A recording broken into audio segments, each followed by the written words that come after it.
99 TV news. గత 3 రోజులుగా machine Bhagiratha నీళ్లు రావడం లేదని మహిళల ఆందోళన. హైదరాబాద్ నగర శివారులోని ఆలియాబాద్ మున్సిపల్ కేంద్రంలో ఉన్న రామాలయం కాలనీలో గత 3 రోజులుగా తాగునీరు రావడం లేదని ఖాళీ బిందెలతో నిరసనకు దిగిన మహిళలు అధికారులకు ఫోన్ చేస్తే ఒకరిపై ఒకరు నిందలు వేసుకుంటున్నారని, నీళ్లు లేక ఇబ్బంది పడుతున్నామని ఆగ్రహం వ్యక్తం చేస్తున్న కాలనీ మహిళలు.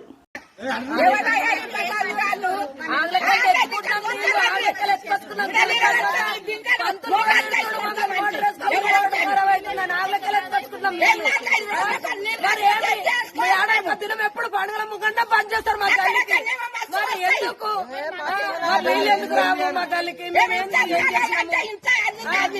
తల్లికి ఏం తప్పు పని కనబడుతుంది? మరి నీళ్ళున్నాయా? ఇస్తారా? మాకు చెట్టు కొట్టారు, లైట్ కరెక్ట్ ఉండదు, ఏది కరెక్ట్ ఉండదు. చెట్టు కొట్టి తీసుకొని పోయింది. మరి ఎందుకు ఉండదు తల్లికి? మరి ఏం ఖరాబ్ ఉంది? మరి వీళ్ళందరూ గల్లలు వారు మాట్లాడుతున్నారు.